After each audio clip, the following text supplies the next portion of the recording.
Here we go. Okay, guys, there we go. The chat is activated, so you guys should be able to post your chat. You don't need to use the Q&A. The chat is activated. So if you guys, there we go. Perfect.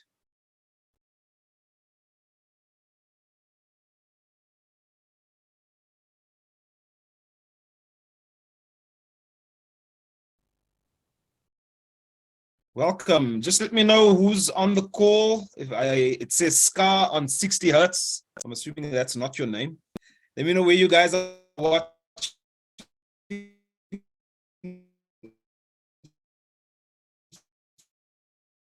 from as well. Always interesting. Different property markets in different areas. Yes.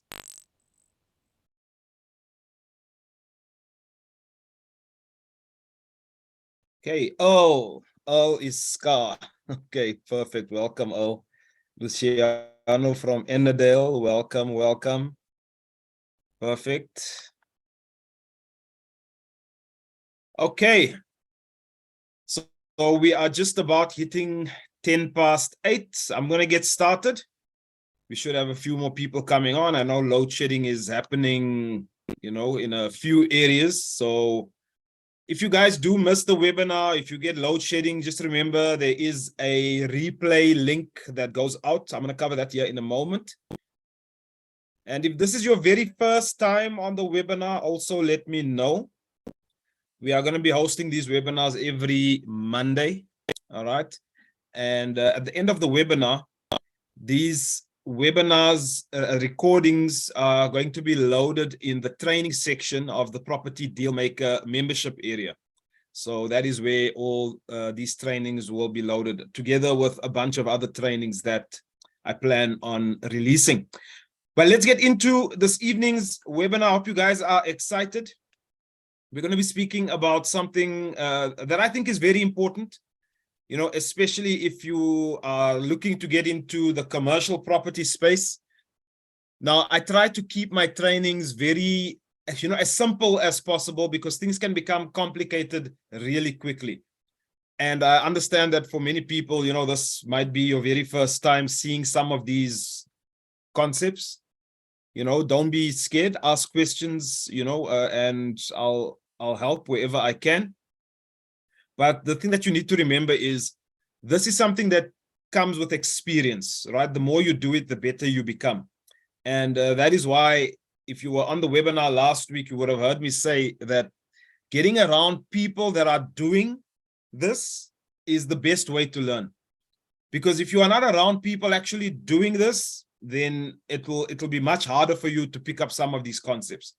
So as we get into this, some important points, once again, watch the full webinar to get the most value. Last week's webinar ended up being very long. I'm going to try to keep the following webinars shorter. Last week's, because it was our very first, webinar for the Property Dealmaker. For that reason, I have to do a lot of introductory work. And there was a lot of details. Some webinars might still reach 2 hours, but I want to try and keep them to about an hour because, the mind can't keep so much of detail, but when I put them into the members section, I plan on breaking them up in about, say, 20-minute segments so that it's easier to digest. Make sure you're taking notes, write something, writing something down will help you retain it in your memory a lot easier. And then, like I said, catch the replay or, rewatch the webinar again, while you have that 24-hour window if you're not a member. And then the replay will only be available for that 24-hour, period. You'll receive an email. It'll send you to the webinar, and then it comes off within about 24 to 48 hours. It'll come down, right? And once again, if you follow me on only one platform, for example, TikTok, just make sure you're also following me on Facebook, the Property Dealmaker. You can also look me up, my actual Facebook page, Aslam Dutoy. You're welcome to follow me there as well. Okay, so just a disclaimer. Okay, this is not investment advice. Okay, the information that I cover in these webinars are for education purposes only. So, don't take it as I gave you investment advice and now you are going to go and use it to make investments. Okay, you need to put your work. You need to put in a due diligence, and you need to engage with people or professionals so that you're making the right decision. Okay, what's going on here now? Okay, so if you were not on the webinar last week, it's just a brief introduction. Aslam Dutoy, that's my name, and I'm the founder of aslamdutoy.com. You can check out my website, and the propertydealmaker.com as well. For those of you that if things like this are important, I did complete a BCom. I did a honors BCom in finance and investments. I did CFA level 1. If you don't know what that is, it's a chartered financial analyst. It goes level 1, 2, and 3. So I went up to level 1. And it's basically it's actually the most recognized investment qualification in the world. Very difficult. I went up to level 1, I passed it, and I said, I'm not doing level 2 and 3. It was just so difficult. But also because I was in property, and that course was focusing on things that were not so much property related. So I just thought, this is not applicable to what I'm doing. And then I've got a certificate in property investments, right, from BITS. Online marketer since 2017. I honestly believe that, especially if you are someone that is looking to get into property and you don't have a lot of capital, online marketing is actually the secret. And that's something that I'm going to also be training on at some point. It's going to be more in the membership area, because there is a lot of detail, because people just don't understand the power that is in their hands right now. I find so many people that want to get into, for example, property, or they want to open businesses, but they need investors. And they're like, where am I going to find investors? Where am I going to find the money? My parents don't have the money. My friends don't have the money. People that my friends, when I ask them for money, they don't want to give me the money. And I'm like, listen, you don't understand. Online marketing is where it is at. That is why I've been learning online marketing, and you see a lot of my content, especially on TikTok. You'll see I have 2 channels. And on the one side, I do only property. So you'll see just property related information. But then you'll see other content of mine out there where I'm teaching a lot of online marketing techniques, and, putting out that sort of information out there. And people probably thinking, like, why is this content so different? Because I honestly believe the 2 should gel. Because I believe that you can take online marketing and you can combine it with almost any sort of industry. Even if you want to start a shoe factory, for example, even if you want to start like a franchise, even if you want to start a manufacturing business, or you want to start a hairdresser, I believe online marketing is key to growing that business. And I don't think, especially in South Africa, I don't think people understand that just yet. It is critical. So the one thing that I know in terms of property education in South Africa, I have not seen any coach, teach some of the concepts that I plan on teaching when it comes to online marketing. So for example, I'll give you an example. When you think of estate agents, I'm working on something where I'm going to show estate agents how to actually separate themselves from the rest of the pool of estate agents out there and stand out so that they can get clients. No one is teaching that. All right. And I think that is critical, even for guys like you that maybe just want to be in the property space and you want to be an investor. Whether you are a property professional, whatever you do, if you are not taking advantage, guys, listen to me, if you're not taking advantage of online marketing platforms or social media platforms and online marketing strategies and techniques, you are leaving a lot of money on the table. That's all I'm saying, right? I hope I made my point. Right, and then I've been in real estate for 20 years, both as an investor and as a commercial property banker. I was with 3 banks, FNB. So if, a lot of you will be from the South African market, so you'll know the banks, FNB, Nedbank, and ABSA. That's where I spent all my commercial property years. I did that for about 13 years. And then I've been investing in the stock market for 19 years. And, I was a past franchise owner and fitness fanatic. If you follow me on Facebook, you'll see some of my stories. I'll always have fitness videos or something like that, right? But let's get into this evening's topic. I see we've got some additional attendees that have come through. Welcome, guys. So, just put there where you're watching from. Our chat is working. That's the main thing. This week, our chat is working. I figured out how to activate it. There was just a little button I had to press there. So I love webinars where the attendees are interactive and asking questions, because that is how learning takes place, right? If you don't ask questions, you don't learn. You know, if you assume you know something and then you go away and you forget, you don't have me there to ask the question, you know, unless, of course, you are one of the members in our group.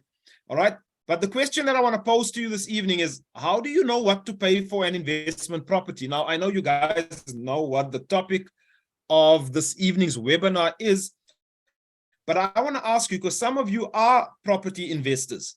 Some of you have invested in property. So I want to ask, I'm putting it out there to those that have invested in property. How do you know what to pay for an investment property? Okay. Nash from the town planning zone. Awesome. Welcome, welcome. All right. So I want you guys to put in the chat. Okay. How do you know what to pay for an investment property? Right. And if you think you guys, there's no right and wrong answers. I just want to understand your understanding, right? So that I know what to sort of include as I'm speaking over here. So the more information you give, the more information I can give, right? So when we run the numbers, positive cash flow. All right. Perfect. Perfect. All right, but you want to know what to pay. So just look at my question. How do you know what to pay for the property? All right, so you got to run the numbers, definitely, because the most, okay, I see someone's using the Q&A, so I rely on valuers. Okay, only thing is that can become expensive. Okay, and then my question is, what type of valuers are you relying on? You know, and what type of properties are you then investing in? Because remember, you get residential valuers and you get commercial valuers. And residential valuers, most of the time, 90% of the time, they don't really do valuations of investment property. It's more that comparable approach. So they look at what other properties in the area have sold for, and then they'll run comparisons and they'll give you a value based on that. That's more applicable when you're buying a house to live in, you know. So not really something that I would use. And like I say, can become expensive, because when you rely on a valuer, you know, you're waiting for them to basically give you numbers. You got to pay them, right? Because valuers they charge for their information. All right. So just be aware that our chat is working. Okay. Earl says he calculates his ROI, the return on investment. Okay, cool. Right. So here's my answer, right? I determine the desktop valuation based on the income generated by the property, right?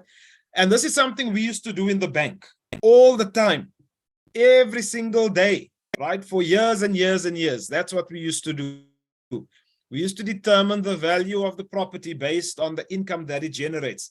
So we used to do desktop valuations day in and day out, because we would get so many deals coming in. And, you know, I would then just open a deal and I would look at, okay, what is this guy paying for this property? Okay, cool, he's paying this amount. Then I wanted to get an idea. I just wanted to wrap my head around the deal. So to wrap my head around the deal, I would conduct a desktop valuation. I want to ask you guys, have any of you done any desktop valuations on your own? Okay, let's have a look in the chat.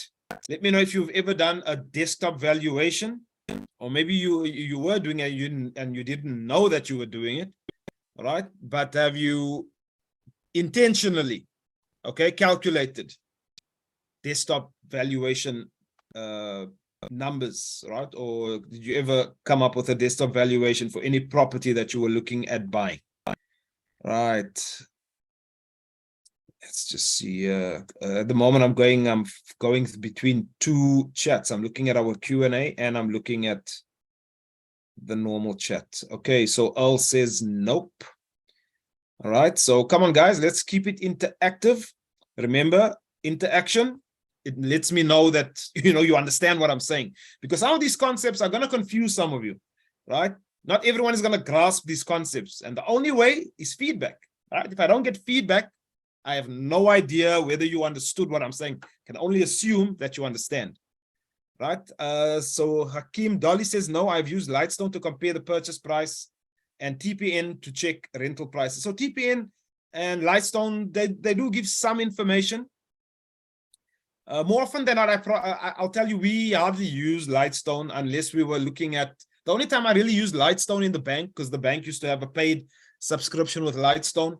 The only time we really use Lightstone is if I was looking at a commercial, at a residential development, and I wanted to get an idea of the selling prices in the area. Okay, so Earl, I think I've answered your question. Do you use Lightstone? Not really. And I'll tell you why. Lightstone, I find, is a lot more applicable to residential property. You know, when you're in the residential market, and that's where a lot of you are, and there's nothing wrong with that. But you guys will note that I speak a lot from a commercial standpoint, right? Commercial property, because those terms, and you, even if you're investing in a house that has 3 bedrooms and some back rooms, what I'm teaching you, you still need to use. So even when, if at times I do look at houses, and the first thing I'm looking at, I don't even look at TPN. I don't want to look at any of those things. Let me tell you what I want to look for. I want to understand the numbers that I can get from the rentals. So you can do desktop valuations, even if you are buying a house that you intend to multi-let to multiple tenants, or if you're going to rent it out to one person, or if you're doing student accommodation, I would still run these numbers. Okay. And I do this for my clients as well. You know, I don't take on a lot of clients on consultation. I hate doing consultations. And I charge a lot of money for my consultations, right? It's 50,000 Rand. So you guys need to understand, you know, when some of you do approach me and I give you a price on, you know, per hour, it's because I charge a lot of my clients about 25 to 50,000 Rand for a report if they want an indication on a property, you know, as to what they should pay for it and how they should fund it and that sort of thing, right? So what is a desktop valuation? Right, a desktop valuation is an estimate of the property's value without visiting the physical property. I tried to give you the simplest definition I could find, right? And we do it at our desks. That's why it's called a desktop. So the follow-up to a desktop valuation is not something you would do. It's actually something a valuer would do. A professional valuer from the bank would normally do something like that. Normally, the banks would do an internal desktop valuation. So what I'm going to show you guys, if you can do something like this and then submit a document like what I'm going to show you to the bank, guess what? They're probably going to look at you a lot more favorably, because they're going to say, well, this person knows what they're doing, right? And they can see that you've put in some thought when you were assessing the property. You didn't just go willy-nilly and just pay what you want. I cannot tell you how many times we used to find deals where the guy is purchasing the property, and then we come back and we say, well, you know, we're only going to give you X amount. And then the client is up in arms, because it's like, you know, why are you giving me such a small loan versus what I'm paying for the property? Well, the problem is you overpaid for the property. So as much as people hate banks, banks actually protect you in a way, because they will not give you more for the against the loan than what they believe the property is worth. So they will value the property, then look at your purchase price, and they will give you a percentage. They will give you the lowest of 70% of either the value or the cost, whichever is the lower amount. So if you're paying 2 million for a property and they only value it at 1.5 million, they're going to give you 70% of the 1.5 million, not the 2 million, which means the additional that you are paying for this property, you need to fork it out of your pocket. Are you sort of getting why overpay for a property? The bank is not going to pay for your mistake. You're going to need to pay for that out of your own pocket. Your investor as well, if they know what they're doing, if you go to investors and they say, well, I think this property is worth 1.5, you paying 2 million, they'll either tell you I'm not interested, or they'll say, well, I'm not going to put in the balance. You'll need to put in that yourself. So you need to know your numbers, right? So this is very important stuff. All right, so here's the basic valuation formula. The basic desktop valuation, formal valuations also get done like this, right? It's your gross annual rental income, plus we add in any other income, okay, that the property generates, whether it's parking or maybe there's recoveries on the property. Okay, then we take off our vacancy rate, and we divide that by our cap rate, and that equals the value. Okay, have you guys seen this? Now I know there's one or two of you maybe that are in the property game, and maybe you've seen this before.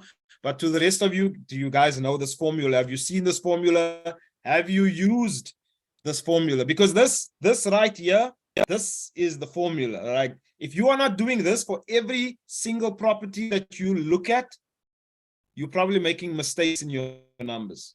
Okay, you should be including all of this when you are looking at a property, right? So drop in the chat if this is the first time maybe that you seeing this, or maybe you've used it before. Let me know. Would be very interesting to see what you guys are using and how you are calculating your numbers. All right, but that is essentially how a professional valuer also gets to the numbers. The formula is easy. You look at each line item, there are a lot of questions that get asked. There are a lot of assumptions sometimes that get made. And, you know, some of these things are very subjective. They are not objective. It's not like cast in stone that this is the answer, you know. So you have to use judgment. You have to use experience, your experience from the market. And some of these things you won't find on, for example, Lightstone. You're not going to find it on places like TPN. That's why I say, you know, those platforms, I see them as more practical when you are doing residential property, right? And you maybe looking at what you could sell the property for, and, you know, you're in the flipping market or something like that. All right. So, okay, I don't see no one. So I'm assuming you guys either have never seen this before, right? So remember, guys, I'm trying to make sure that you guys are on the same page, because we're going to go to a spreadsheet a little bit later. I'm taking this here and I'm plugging it into a spreadsheet, right? So you guys are going to see that, but I want to make sure you guys understand what I'm showing you, right? Because I'm leaving it here for a reason. If you have never invested in property before, or you've been wanting to get into property, this here is the gospel. Like, this here is your be all and end all. If you don't understand this formula, you shouldn't waste your time in property. It's as simple as that. This was the first thing that I learned when I got started in commercial property back in 2007. January 2007 was when I got started in commercial property. I went to university for years. I never learned this. They didn't teach me this in university. Well, I didn't study property, right? So this was completely new. Okay, so Hakim Dali says, nope, never seen it. All right. Oh, this is what you have to use. This is what, guys, here's the thing. This is what all the banks use. Now, when you're getting into property, and let me ask you guys this, who wants to actually build a big property portfolio out there, right? Who on this webinar wants to actually build a big property portfolio? And that should be everyone, right? It should be everyone. And if you want to build a big property portfolio, guess what? You're going to need to make use of the banks. You're going to need to make use of people that are in the property industry. And this is the formula they use, right? This is how they calculate their numbers. Instead of owning property. Even if you're a deal maker, you still need to know this number. I run this number even when I'm not planning on owning the property. Even if I'm planning to flip a property, I need to know this number. There's a reason. You know, it will come out in later webinars or other trainings that I do. But this formula right here, you guys can see I'm dwelling on this. I'm dwelling on it for a reason, right? Because I use this formula even if I'm looking at a property that has no income at the moment. So remember, let's say you're planning on building a new shopping center. How are you gonna calculate whether that shopping center is worth investing in? We run the same formula. Okay? We run the same formula. This is it. If you go and study a degree in property investing, this is what they're going to teach you. So you guys are getting like a higher level education here. Okay. All right. So the best way to learn, I see someone said, is there an example by using this formula? We're getting there. Right. The best way to learn is to do. Right. You got to take action. So we're going to look at a real deal to see how we apply that formula. Right. You guys excited about that? Right. You're going to just get a sort of a dry run on how we do this. Right. So it's time for action.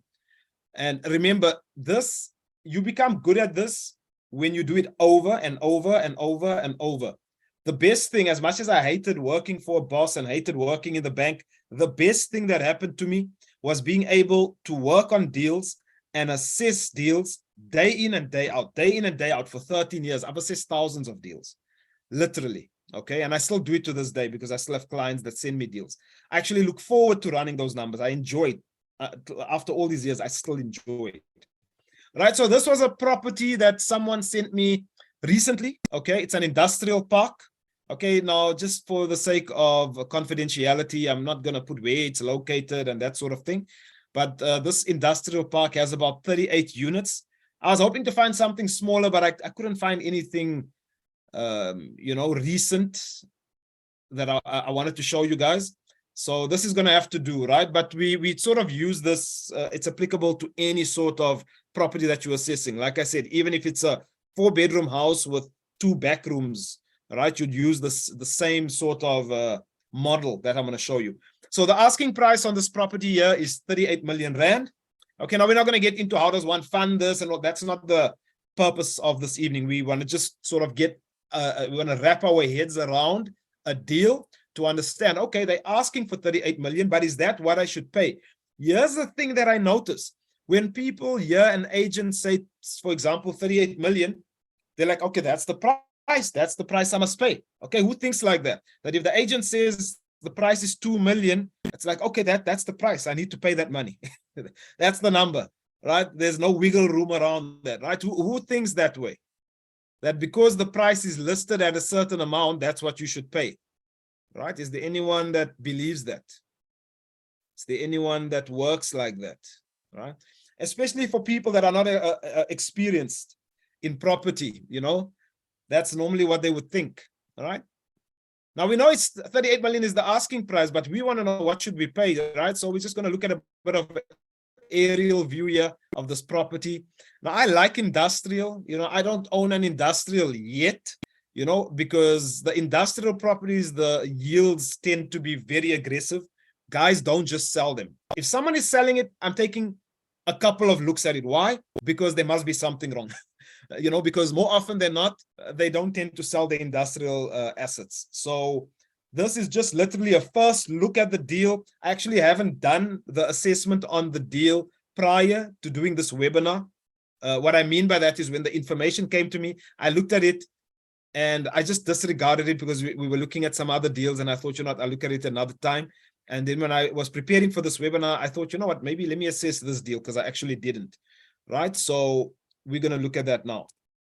So step one is you want to get the rent roll. So if an agent tells you, here's a property. Now, in some cases, you might be looking at an actual investment property that does have tenants already.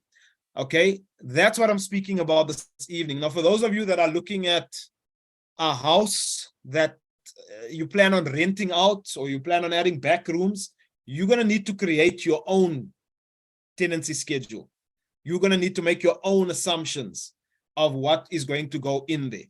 But for those of you that are looking at property that already has tenants, you need to ask first things first for the rent roll, right?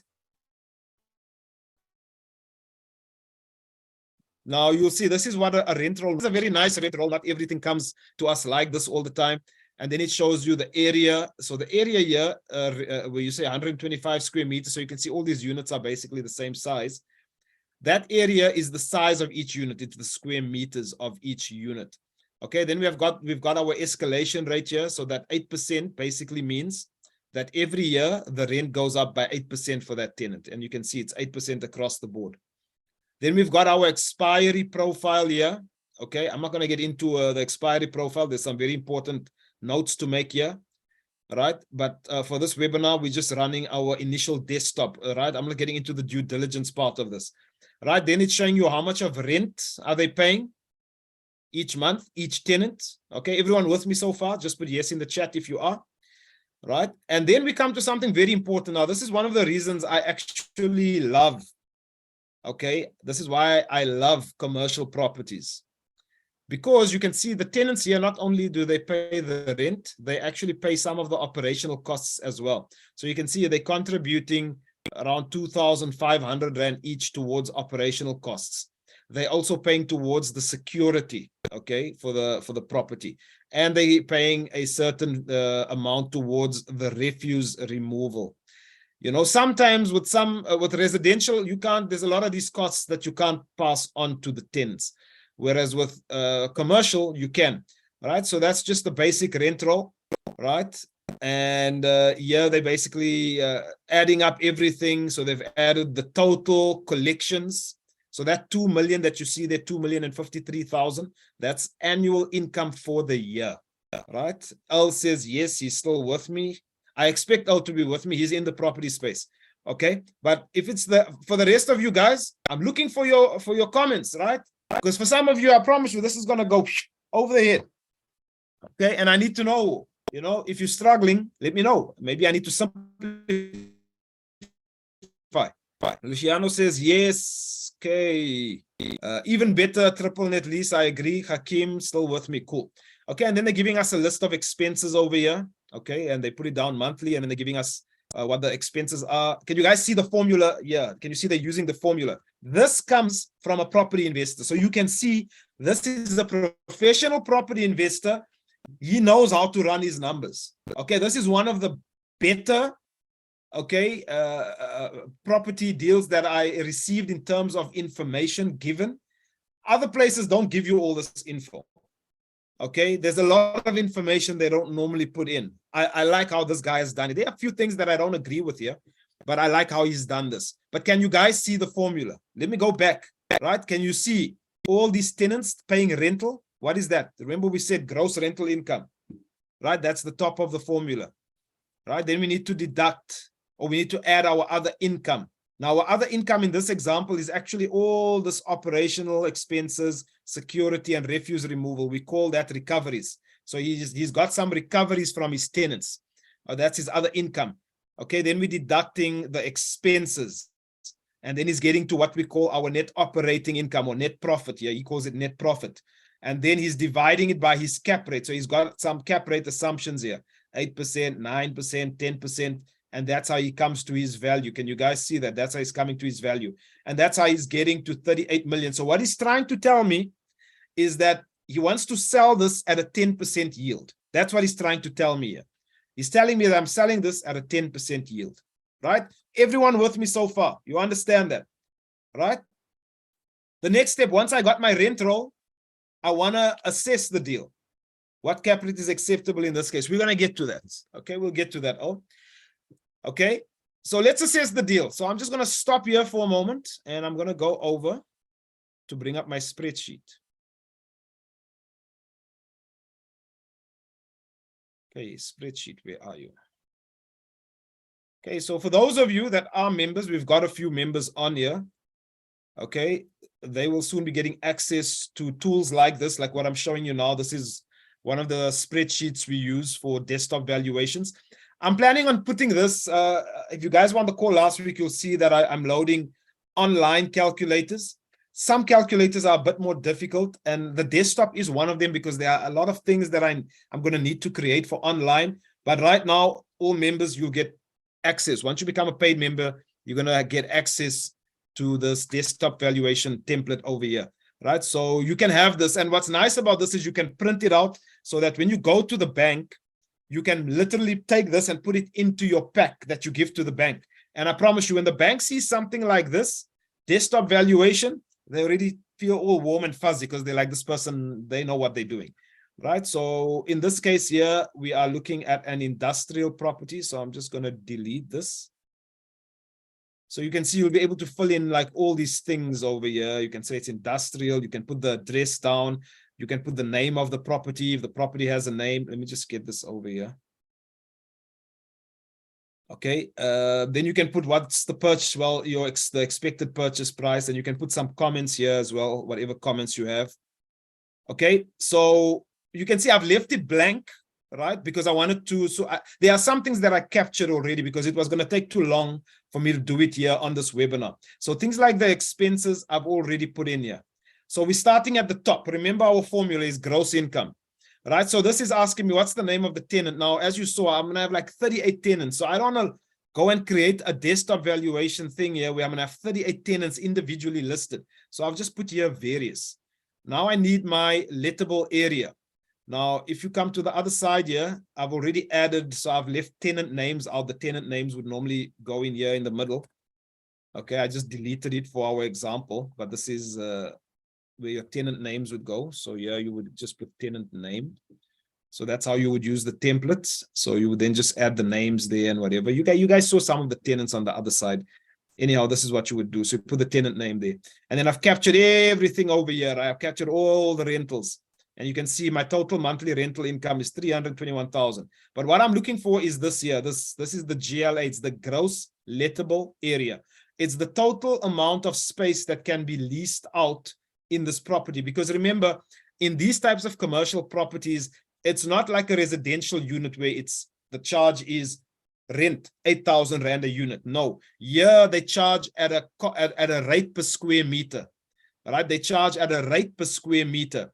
So in this example, we are going to say our lettable area is this here. Right, so this would normally be filled in like the actual template. I'm just showing you how it works.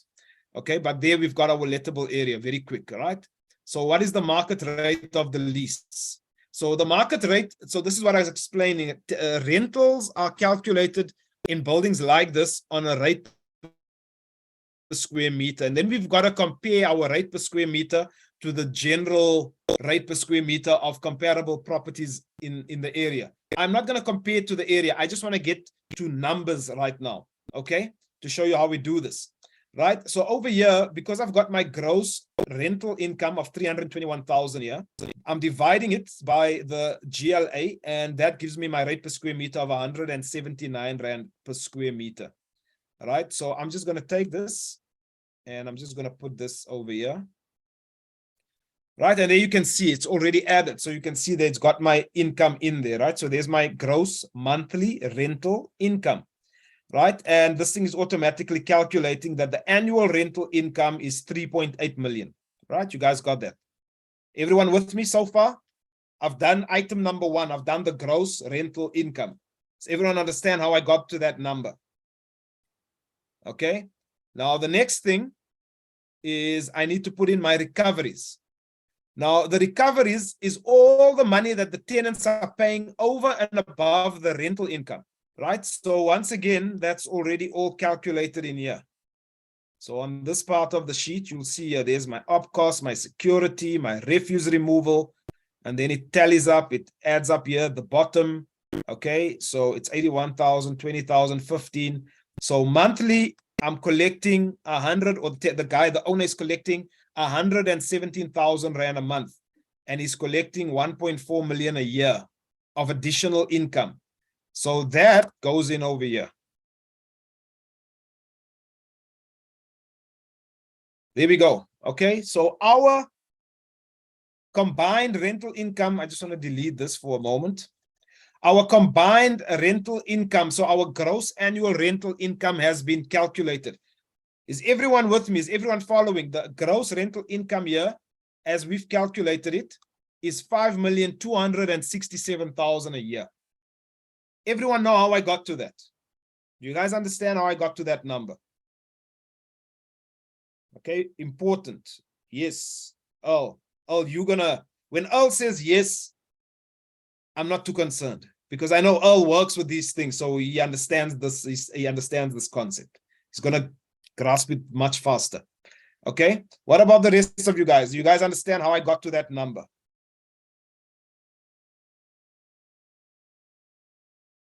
Let's see. Okay, guys, I'm waiting. Right? I want to make sure you guys understand this. Okay, because if I carry on, you guys are going to get lost. So I want to understand that you guys are getting this.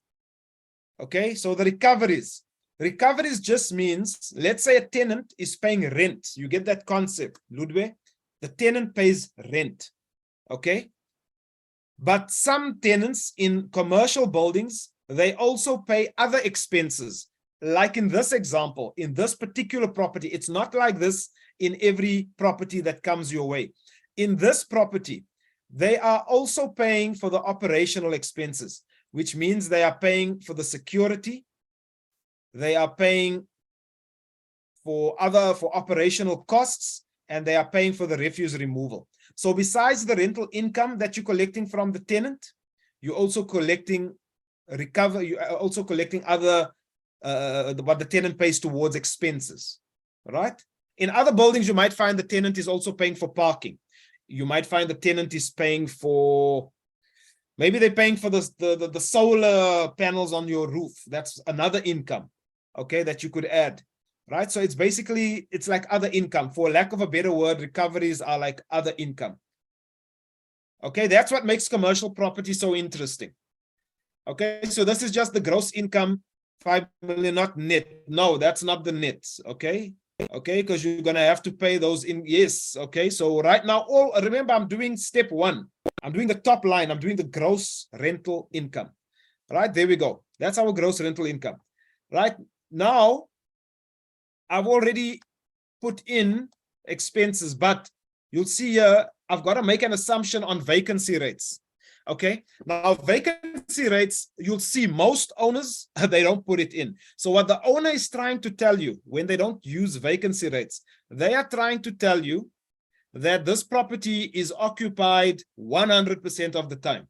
Now, you and I know better that sometimes during the year, that property is going to be standing vacant. There won't be a tenant in there for a month or two. So we need to make an assumption, and it's normally in the form of a percentage, right? So in this case, I'm going to make the assumption of 3%. Okay, now why 3%? Because industrial typically doesn't have as many vacancies as a residential. If this was for a residential property, I would probably say it was going to add up to about 5%, right? And it depends on the market. I would make some phone calls and I would just check what's happening in that area. And, there's a lot of information. So as much as it's a desktop, it doesn't mean you're not making phone calls, okay, to give you some information, right? It's very important. So I'm putting in a 3% vacancy, because remember, what did I say? Gross income plus other income, less vacancy rate. So I've already put in my vacancy rate. It's calculated over there. Spreadsheet is calculated this. Now I've got normalized gross annual income, right? So you can see my gross annual income now that I'm working on is 5.1 million, no longer 5.2 million, right? Then what I've done is I've put in all my assessment rates. So this is just drawing from the spreadsheet. It's drawing the numbers from the spreadsheet. And it's just calculating everything over here, right? You can see that. So it's adding everything up. And it's telling me that my expenditure is 1.7 million. Okay, are you guys understanding how that was calculated? It's just all the expenses that they listed. I just want to make sure that everything is fine here, because I did delete some stuff. All right, something that I want to show you guys here. When I was putting the information in, I found that the management fees on this property are adding up to about 14%. Now, that's very high. This might be an opportunity here. This could signal that this is, I don't know, poorly managed or something. But generally, your management expenses are not this high. It's normally like for a commercial property, maybe like 6-7%. Okay, we're just taking a transfer now of a commercial property. And well, it's the agent is actually my partner owns the property management agency. He's a shareholder in it, so we're getting it at 6%, but generally they would charge 7 to 8%. Okay, so this 14% seems very high. Right now, I'm just putting the figures in as I see them. Normally, you don't even find owners putting in their management fees. They just leave it blank.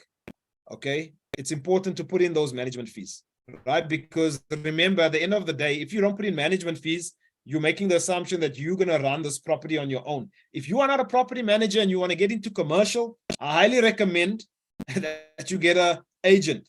And if you haven't run these numbers correctly, you're going to end up overpaying for the property. All right. So these items are very, very important. Okay, everyone's still with me. For some reason, the numbers are out. I'm just trying to figure out why the numbers are out here. Can't understand why. Okay, no, it's fine.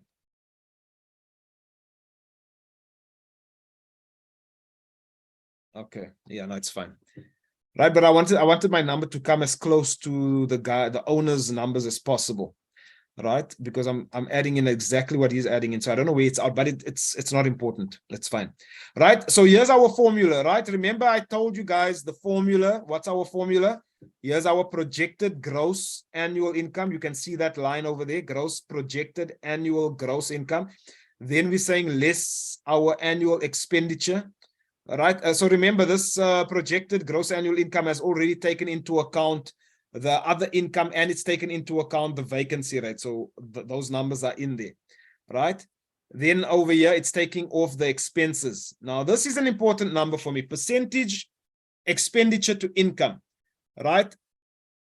Oftentimes, you'll see that this percentage is very low for, based on what the owners are giving you. The owners always underestimate their expenses. Why? Because it inflates the value of the property. This guy, if I just look at it on face value without having gone very deep into assessing this deal, this guy is actually on the money.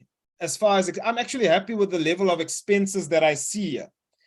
So I wouldn't play around with the expenses too much, because normally with industrial property, expenditures are normally not that high. They normally can range like 25-30%. So this is on the higher end. So I'm happy with this. I'm actually glad that this guy's taken all these other expenses into account, right? And then we get to what we said, our net annual income. You can see the formula is nicely put in here, right? And we're getting to what? 3.399 million. So that's our net income. Now, let's just compare this to what the owner said his net income is. Okay, I'm not gonna go over there, because then we're going to go back. I'm going to tell you guys what it is. So he said his net income is 3.8 million. I'm saying the net income is 3.3 million. Already, I can tell you that my number is not going to get to his number. If I was working on a cap rate of 10%, then I would say my desktop value here, you can see it rounds it off here at the bottom. The desktop value is 34 million. Can you guys see that? Okay, but I'm not going to go in at this number, right? Because this is probably the real of the property, the real value, 34 million, not 38. He's probably trying to get more, right? I want to always go in at a lower amount. So I want a better return. So I might go in here, depending on my research, maybe I'll go in here 12.5, 12.5. So at 12.5, it's telling me that my desktop value now is 27.2 million. Do you guys understand how I got to that number? Okay, just drop in the comments. I want to make sure no one's lost. I want to make sure everyone's on par with me here. Okay, so if I'm saying that I think this property could be worth, let's call this 10.5, 32, at 10.5, the property is worth to me 32.4. But why would I want to buy a property at the value that I think it's worth? No, I want to hopefully get it at a cheaper rate. So I want a better return. So I'm going to put it in at 12.5. Now, do I think I'll get 12.5? I don't know. I might put the offer in at that, and there's different ways I can negotiate with the guy, right, to make it appealing for him. But all we want to get to now is a desktop value, right? Are you guys getting this? Okay, Earl says cap rate 12.5. Yeah, you see, the thing is, I'm not telling you guys the area. It's actually not a bad area, this. I think a cap rate of 11% could fly. Even 10.5 could fly. So if I had to go in here conservatively. So now once I've got these numbers and I'm happy with all the numbers that I explained above, I can play around with my cap rate here and say, okay, you know what? Do I want to go in at 30? And then I'm going to compare it. I'll use the other calculator on the website, to sort of get the numbers and see what my bank loan is going to need to be. And, but right now, remember, so I look at multiple things. I look at my desktop, and then I look at my, the other calculators that I use as well. But this one here is just giving me that idea of, where I should be coming in at in terms of my negotiation.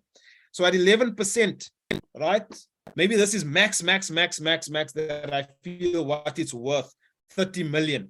Now, you guys, here's the key. What it's worth is not necessarily what you should pay. try to pay less than what you feel it's worth, because then you're adding some value and you don't know how desperate the owner is to sell, right? So if we're going in there, so I like the 12.5. You know, if I speak to my business partner, he'll probably even tell me, you know what, go in 13. Go in at 13. That's what he might tell me. Go in at 13%. He might say, offer them 26 million. Right? What was the asking price? You guys remember? 38 million. Right? 38 million was the asking price. Right? And now I might come in here and I might offer the guy 26 million. He could tell me to go fly a kite, but who knows? He might say, okay, we can do a deal. You know, and then I can put in different structures to do the deal. So do you guys understand how I got to these numbers? You understand how I got to the value over here? You know, if we scroll down here, you can see there's some ratings that you can put for the property. I'm not going to get into this here. It's not important for me. What's important right now is this number. This is the important number over here, this one. Okay, they are highlighted it in yellow. Right, so my desktop value is around 26 million. This format that you're seeing here, I used to see this format in the bank day in and day out, because this is exactly how the banks do a property valuation. This is exactly how they value the property. So when I'm looking at a property that I want to potentially purchase, I'm also looking at it from, what do I think I can raise with the bank? Okay, because the last thing I want to do is go and overpay. I want to try and get an idea. What do I think the bank would feel this is worth? Okay, because then I can work on different structures, and you know, I can come up with different techniques of structuring the deal with the landowner. I can put in different clauses in my agreement, but I need to know this number. This is the number that's important. All right, everyone with me? Okay, is there anyone that needs any questions answered? Otherwise, I'm assuming you guys know exactly what's going on here. All right, but this is essentially how you would calculate the desktop valuation number for a property. Okay, you would follow the formula exactly as I showed you. And when you do this over and over and over, the chances of you overpaying for a property is a lot less, because now you're using sound principles. And this is not just used in banks. This, guys, this is used all over the world. So whether if you ever change countries and you go and live in America, or you go and live in Australia, or you go and live in Singapore, it doesn't matter. This is the method of valuation on commercial properties, irrespective, right? So you guys have literally just learned a skill that can be used anywhere in the world. The only thing that differs is things like, what would the cap rate be in Perth in Australia? Okay, or what would the is Perth in Australia? Yeah, it is in Australia. I get confused between Australia and New Zealand. Okay, you know, or if I'm sitting in New York and I'm looking at a property, I'll be asking, okay, what is the cap rate in this area? So cap rates vary based on the area that you're assessing. So if I'm sitting in Johannesburg and I'm looking at a property in Cape Town, the cap rate that I'm looking at for Cape Town would be a lot different in Camps Bay compared to the cap rate that I'm going to look at in Sea Point. And it's going to be different from the cap rate I'm going to look at in Milnerton. Okay. What cap rate would be considered high risk? I don't really. Okay. So high risk is typically a lower cap rate, you know. So what you sometimes find, and I found this the other day on one of my clients sent me a deal. It was student accommodation, a massive student accommodation. I think they want something like 300 million for it, and they sent it to me. And the first thing I looked at, I said, guys, I wouldn't even look at this deal based on what these guys are pitching it at. They were pitching it, I think the cap rate was around 8%. And I'm like, why would I want to pay 8%? I told them, I said, you can take your money and you can go and put it in the bank on a fixed deposit and probably earn 10% or 9.5%. Why would you want to buy a property with all the headaches and earn 8% return on that, when you can go and earn a zero risk, put your money in the bank, obviously because interest rates are high, fixed rates are high, and you could have zero risk and you could just put your money in the bank. Okay, you rather put your money in, exactly, you put your money in a fixed deposit. Okay, do you guys understand that concept of, you know, why would you take a certain return if you can put your money in the bank and get a better return. Because you see, when you put your money in the bank, you're taking zero risk, really. Your only risk is the bank itself, right? So in high interest rate environments, can you see what is happening to the cap rate that you should be applying? It's increasing. It's going up. It's not going down. So in a high interest rate environment like what we are in right now, why on earth would I want to pay 7 or 8% on a property? That's high risk. I would only pay that on a property if you may be telling me it's a triple net lease and Microsoft is your tenant and they're signing a 10-year lease with you and the lease is going to escalate at 7% a year. Then maybe I would consider a 7 or 8% return. Why? Because the tenant that I have is of such high quality. I don't need to worry about that tenant not paying me, right? But if I'm buying a building like this where I got to manage tenants and that sort of thing, I want a better return. So for me, I'm saying I'm pitching this at 13, right? I would put in I would probably, if I was going to put an offer in here, I'm probably going in at 26 million. And they'll probably tell me to go and get stuff. And then I ask the offer. So, my partner and I, we sort of play good cop, bad cop. I'm always the bad cop. Because I was a banker, I'm a very difficult negotiator. And I push guys to the limit. I push them to the limit with my terms and with how I structure the deal. I'll always try to get as much out of the deal as possible. Why? Because in most cases, I bring investors into deals. So I want to make sure that my investor feels comfortable. I want to make sure that the money he's putting in is well looked after. Okay? Right? So I only see Earl commenting over here. So it seems like Earl is the only one that understands what's going on here. Okay?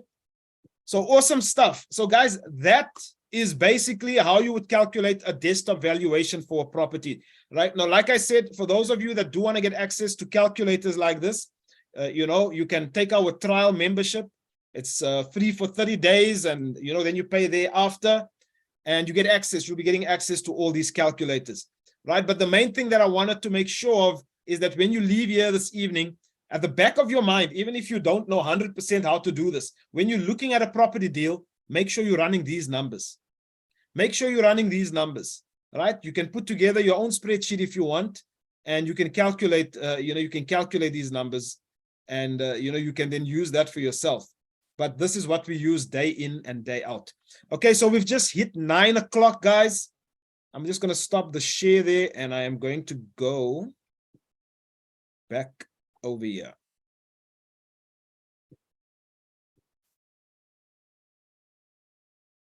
Okay, there we go. Right, so we've looked at a real life example. Now, let me know, did you guys get some value from this evening's webinar? Did you guys learn how to calculate the value of a potential investment property? And you can do this whether you are looking at a property that you're going to flip, because remember, if you are flipping a property to an investor that uses this sort of methodology to assess their deals, right, then you need to do the numbers, because you need to know what will you sell it at, what numbers are they going to be looking at, right? Okay, Hakeem Dolly says yes. Okay, understand it. Right, so this model, I use it for almost every deal I look at in different methods, in different ways. Okay, I wanted to show you guys something else, by the way, on that calculator. I didn't show you this. This is really cool. Maybe I'll do another video at some point on this. Let's just go back in here. So when you scroll through this calculator on here, you'll see there's something called a net sellout value. So we even do desktop valuation. So let's say, I don't know how many of you are aspiring developers, and maybe you're planning on building, what do you call this? Sectional title units, and you plan on selling them out, for example. Maybe you want to build 50 units and sell them off, right? Even for that, the banks do a desktop valuation, and this here is the sheet that we use for that. So here we estimate our gross selling prices per unit. We calculate our income. We deduct our sales commission. We take off our VAT, and then we get to what we call our net sales value. This here is also used by banks regularly. This is how we used to calculate the desktop valuation. of a property development, right? So you've got that on the sheet as well. Okay, so those of you guys that are members here on the call, you're getting access to this very, very soon. You know, as soon as your trial ends, boom, those spreadsheets and calculators are going to become available to you. But your calculator, your online calculator is already available for those members. I don't think you guys know that. The online calculator is already available to you, right? So now we can end off. I can go back over here.